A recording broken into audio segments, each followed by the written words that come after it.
आज हम एक युवा निवेशक के सफर के दो रास्तों पर चलेंगे। हम्म। एक रास्ता एक्सप्रेसवे जैसा है, तेज, रोमांचक, पर एक छोटी सी गलती भी एक बड़ी दुर्घटना का कारण बन सकती है। बिल्कुल। और दूसरा रास्ता है एक शांत, सुंदर हाईवे। रफ्तार थोड़ी धीमी है, पर मंजिल तक पहुंचना लगभग तय है। और ये दो रास्ते हैं, ट्रेडिंग और एसआईपी। हाँ, और आज के युवा निवेशक इसी चौराहे पर खड़े हैं। तो आज हम कुछ लेख और रिसर्च की मदद से इसी पहेली को सुलझाने की कोशिश करेंगे। और ये पहेली और भी दिलचस्प हो जाती है जब हम आंकड़ों को देखते हैं। एक तरफ सेबी की एक हालिया स्टडी हमें बताती है कि फ्यूचर्स और ऑप्शंस में 10 में से 9 ट्रेडर्स अपना पैसा गंवाते हैं। 10 में से 9। हाँ, और वहीं दूसरी तरफ हम देख रहे हैं कि बाजार चाहे कितना भी ऊपर नीचे हो, हर महीने एसआईपी के जरिए निवेश का आंकड़ा एक नया रिकॉर्ड बना रहा है। ये तो बिल्कुल उल्टा है। एक तरफ भारी नुकसान की सच्चाई और दूसरी तरफ अटूट विश्वास। तो चलिए इसी विरोधाभास की जड़ तक पहुंचते हैं। शुरू करते हैं एक बहुत ही आम गलतफहमी से। कई लोग सोचते हैं कि एसआईपी अपने आप में कोई निवेश है, जैसे कोई स्टॉक या म्यूचुअल फंड। लेकिन ऐसा तो नहीं है ना। बिल्कुल नहीं। और ये समझना सबसे जरूरी पहला कदम है। हमारे सोर्स इस बात पर बहुत जोर देते हैं कि एसआईपी यानी सिस्टमैटिक इन्वेस्टमेंट प्लान कोई इन्वेस्टमेंट प्रोडक्ट नहीं है। अच्छा, ये निवेश करने का एक तरीका है, एक अनुशासन है। तरीका जैसे? इसे समझने का सबसे आसान तरीका है इसे एक ईएमआई की तरह सोचना। ईएमआई की तरह? हाँ, जैसे ईएमआई आपके लोन के लिए कटती है, वैसे ही एसआईपी आपके भविष्य के लिए कटती है। वाह, ईएमआई भविष्य के लिए। ये सोचने का अच्छा तरीका है। मतलब ये एक ऑटोमेटिक आदत बनाने का सिस्टम है। ठीक यही। आप बैंक को एक निर्देश देते हैं कि हर महीने की एक तय तारीख को एक तय रकम, मान लीजिए 5,000 रुपए, आपकी चुनी हुई म्यूचुअल फंड स्कीम में लगा दी जाए। और सब कुछ ऑटोमेटिक होता है? पूरी प्रक्रिया ऑटोमेटिक है। इसका मकसद निवेश को आपकी रोजमर्रा की जिंदगी का हिस्सा बनाना है, ठीक वैसे ही जैसे आपके बाकी खर्चे हैं। मतलब ये अपनी विल पावर से हटाकर सिस्टम पर डाल देने जैसा है। बिल्कुल। यानी अपनी भावनाओं और आलस को बीच में आने ही नहीं देना। और ट्रेडिंग, वो तो इसके बिल्कुल विपरीत है। वहां तो हर पल आपकी भागीदारी जरूरी है। हाँ, ट्रेडिंग का इरादा ही बिल्कुल अलग है। उसका लक्ष्य धीरे धीरे संपत्ति बनाना नहीं, बल्कि बाजार के छोटे छोटे उतार चढ़ाव से तेजी से मुनाफा कमाना है। एक ट्रेडर कुछ मिनटों में खरीद बिक्री कर सकता है, जिसे स्कैल्पिंग कहते हैं, या एक ही दिन में, जिसे डे ट्रेडिंग कहते हैं। ये तो पूरी तरह से एक्टिव रहने का खेल है। हाँ, बाजार को सही समय पर पकड़ने और तेजी से निर्णय लेने का खेल है। ये मैराथन नहीं, 100 मीटर की दौड़ है। अनुशासन बनाम रफ्तार। चलिए अब उस मुद्दे पर आते हैं जो सबको सबसे ज्यादा खींचता है, पैसा। ट्रेडिंग की दुनिया में तो रातों रात अमीर बनने की कहानियां भरी पड़ी हैं। हमारा एक सोर्स में बजाज फाइनेंस का उदाहरण है, जिसने पिछले 10 सालों में करीब 40% का सालाना रिटर्न दिया है। और 40% सालाना, ये कहानियां सुनकर कौन आकर्षित नहीं होगा? यही तो चुंबक है। हाँ, मतलब पैसा 2 साल से भी कम में डबल। बिल्कुल। लेकिन सिक्के का दूसरा पहलू उतना ही डरावना है। एक दूसरे सोर्स में रिलायंस कम्युनिकेशंस का जिक्र है। 2008 में ये अपने शिखर पर था, लेकिन वहां से ये 99% से ज्यादा गिर गया। 1 मिनट, 99%? मतलब अगर किसी ने 1 लाख रुपए लगाए होते तो उसके पास सिर्फ 1,000 रुपए बचते? उससे भी कम। ये लगभग पूरी तरह से सफाई जैसा है। बाप रे। ट्रेडिंग में ये जोखिम इसलिए ज्यादा है क्योंकि आपका पैसा कुछ ही कंपनियों पर कॉन्सेंट्रेटेड होता है।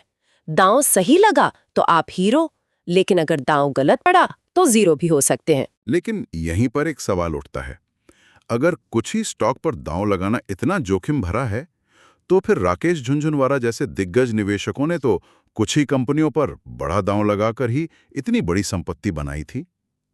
तो क्या ये रास्ता पूरी तरह गलत है? ये एक बेहतरीन सवाल है, और ये हमें ट्रेडिंग और निवेश के बीच के फर्क को समझने में मदद करता है। देखिए, राकेश झुनझुनवाला एक ट्रेडर नहीं, बल्कि एक निवेशक थे। अच्छा। वो कंपनियों में दशकों के लिए पैसा लगाते थे, न कि कुछ दिनों या हफ्तों के लिए। दूसरा, उनके पास रिसर्च की एक पूरी टीम होती थी।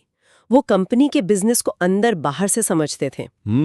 जो एक आम रिटेल ट्रेडर के पास नहीं होता। हाँ, ना तो उतना समय होता है, न वैसी जानकारी, और न ही उतना बड़ा नुकसान झेलने की क्षमता। ठीक है, तो एक आम निवेशक के लिए ये जोखिम बहुत ज्यादा है। तो फिर एसआईपी इस जोखिम को कैसे संभालता है? इसके पास क्या सुरक्षा कवच है? एसआईपी के पास दो बड़े मजबूत सुरक्षा कवच हैं। पहला है विविधीकरण या डाइवर्सिफिकेशन। मतलब सारे अंडे एक ही टोकरी में ना रखना। बिल्कुल वही। जब आप एसआईपी के जरिए किसी म्यूचुअल फंड में पैसा लगाते हैं तो आपका पैसा 50-60 अलग-अलग कंपनियों में बट जाता है। अगर एक कंपनी गिर में जाए तो आपके सारे अंडे नहीं टूटते। और दूसरा कवच, वो थोड़ा तकनीकी लगता है, रूपी कॉस्ट एवरेजिंग। हाँ, सुनने में तकनीकी है पर इसका कॉन्सेप्ट बहुत मजेदार है। सोचिए आप हर महीने 10,000 रुपए के सेब खरीदने बाजार जाते हैं। ठीक है। जब सेब सस्ते होते हैं, मान लीजिए 100 रुपए किलो, तो आपको 100 किलो मिलते हैं। लेकिन जब सेब महंगे होते हैं 200 रुपए किलो, तो आपको सिर्फ 50 किलो मिलते हैं। एसआईपी भी यही करता है।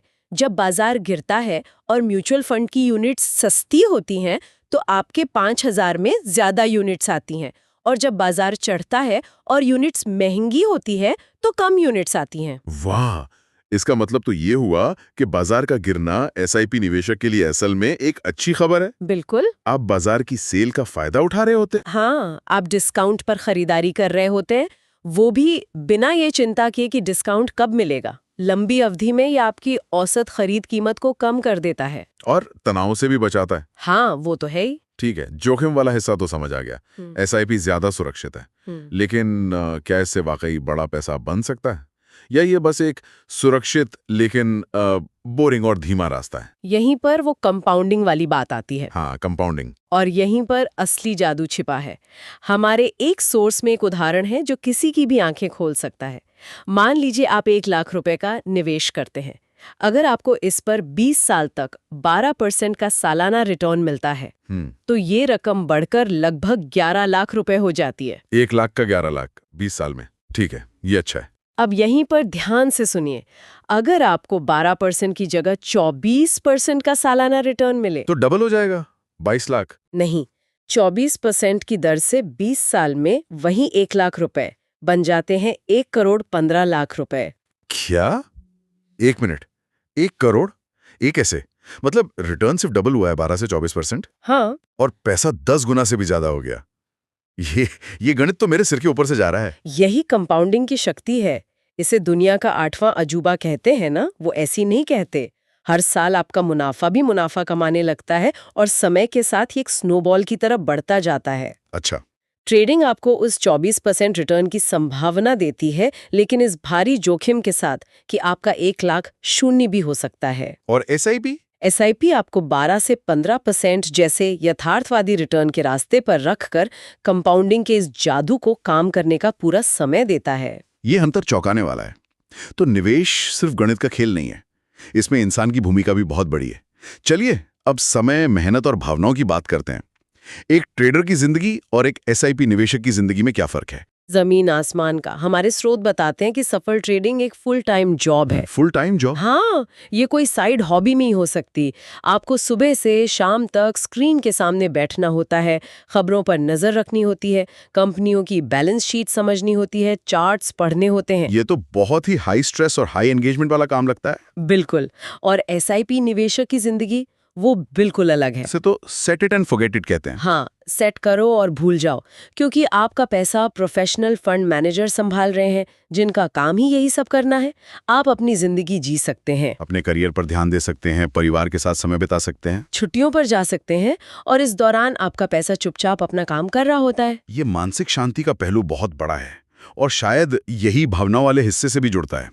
वो सेबी का आंकड़ा 90% ट्रेडर्स का नुकसान, क्या इसके पीछे सबसे बड़ी वजह इंसानी भावनाएं ही हैं, डर और लालच? बिल्कुल। ट्रेडिंग में आप सिर्फ बाजार से नहीं लड़ रहे होते, आप अपने दिमाग से लड़ रहे होते हैं। हमारा दिमाग खतरे को देखकर भागने और लालच की तरफ दौड़ने के लिए बनाए।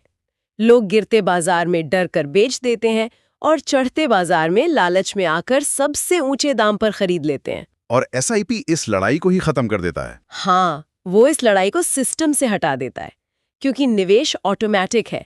आपके डर और लालच का बटन दबने से पहले ही आपका काम हो चुका होता है। वाह, ये एक बेहतरीन इंसाइट है। एसआईपी सिर्फ एक निवेश का तरीका नहीं, बल्कि अपने खुद के दिमाग को मात देने का एक तरीका है। तो हमने दोनों रास्तों के हर पहलू को समझ लिया। एक तरफ रफ्तार और रोमांच, दूसरी तरफ अनुशासन और शांति। तो एक युवा निवेशक को क्या करना चाहिए? क्या कोई बीच का रास्ता भी है? हाँ, और अच्छी बात यह है कि ज्यादातर विशेषज्ञ इसी बीच के रास्ते यानी एक हाइब्रिड मॉडल की सलाह देते हैं। Hybrid model? हाँ, ऐसा नहीं है कि आपको किसी एक को चुनना है और दूसरे को पूरी तरह से नकार देना है। आप अपने कुल निवेश को 2 हिस्सों में बांटते हैं। एक बड़ा हिस्सा, मान लीजिए 80 से 90%, आपका कोर पोर्टफोलियो होगा। हमारी वित्तीय जहाज का मुख्य इंजन। बिल्कुल। इस पैसे को आपको अपने लंबी अवधि के लक्ष्यों के लिए, जैसे रिटायरमेंट या घर खरीदने के लिए, अच्छे इक्विटी म्यूचुअल फंड्स में SIP के जरिए लगाना चाहिए। ठीक है, ये हुई नींव। अब उस बचे हुए 10-20% का क्या? वो सैटेलाइट पोर्टफोलियो? वो आपका सैटेलाइट पोर्टफोलियो है। ये आपके जहाज का छोटा, तेज स्पीड बोट है। इस पैसे का इस्तेमाल आप सीधे स्टॉक खरीदने या अगर आप सीखना चाहते हैं तो ट्रेडिंग के लिए कर सकते हैं। मतलब ये एक्सपेरिमेंट करने वाला हिस्सा है। हाँ, सीखने और अनुभव हासिल करने वाला हिस्सा। लेकिन क्या ये एक तरह का समझौता नहीं है?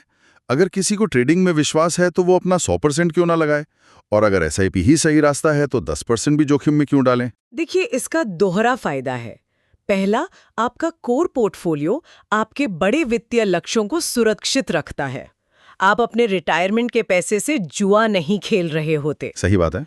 दूसरा, सैटेलाइट पोर्टफोलियो आपको ट्रेनिंग व्हील्स के साथ गाड़ी चलाना सिखाता है। आप बाजार को समझते हैं, कंपनियों का विश्लेषण करना सीखते हैं, और ये सब करते हुए अगर आपसे कोई गलती होती भी है तो उसका असर आपके कुल वित्तीय भविष्य पर नहीं पड़ता। बिल्कुल, ये आपको बिना बड़ी तबाही के अनुभव हासिल करने का मौका देता है। यानी सीखने की फीस को सीमित रखना, ये सुनने में बहुत समझदारी भरा लगता है। सुरक्षा भी और सीखने का रोमांच भी। ये बाजार में भाग लेने का एक जिम्मेदार तरीका है। तो आज की हमारी इस पूरी चर्चा का सार ये है, SIP और ट्रेडिंग 2 अलग-अलग गाड़ियां हैं जो अलग-अलग मंजिलों के लिए बनी हैं। SIP एक मजबूत, आरामदायक सेडान कार की तरह है, जो आपको लंबी दूरी की यात्रा पर सुरक्षित आपकी मंजिल यानी धन सृजन तक पहुंचाती है। और ट्रेडिंग एक फॉर्मूला 1 रेस कार की तरह है, रोमांचक, अविश्वसनीय रूप से तेज, लेकिन इसे चलाने के लिए खास हुनर चाहिए और एक छोटी सी चूक का नतीजा बहुत खतरनाक हो सकता है। और ज्यादातर लोगों के लिए सेडान ही सही चुनाव है। बिल्कुल। तो ज्यादातर युवा निवेशकों के लिए अपनी वित्तीय यात्रा का मुख्य आधार SIP को बनाना और ट्रेडिंग को एक छोटे सीखने वाले हिस्से के रूप में देखना ही सबसे संतुलित रास्ता है। ये एक मजबूत शुरुआत के लिए एकदम सही नजरिया है। ये तो साफ है कि SIP आपको लंबे समय तक बाजार में टिके रहने में मदद करता है। लेकिन यहाँ एक और बारीक नुक्ता है जिस पर हमारे एक स्रोत ने इशारा किया है। अच्छा। वो ये है कि आप बाजार में कब घुस रहे हैं, ये भी थोड़ा बहुत मायने रखता है, खासकर जब बाजार बहुत ज्यादा महंगा हो। ये एक दिलचस्प मोड़ है। मतलब सिर्फ नियमित निवेश करना ही काफी नहीं है। स्रोत में 2017-18 का उदाहरण है, जब बाजार का PE रेशियो यानी उसकी महंगाई का मापदंड बहुत ज्यादा था।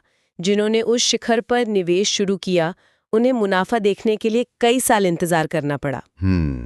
तो एक युवा निवेशक के लिए सोचने वाला अंतिम सवाल ये है, क्या सिर्फ अनुशासित तरीके से SIP करते रहना ही काफी है, या फिर बाजार के समग्र मूल्यांकन मतलब वैल्यूएशन की थोड़ी बहुत समझ रखना भी उतना ही जरूरी है? ये सवाल आपके निवेश के सफर को अच्छा से बेहतरीन बनाने की दिशा में अगला कदम हो सकता है।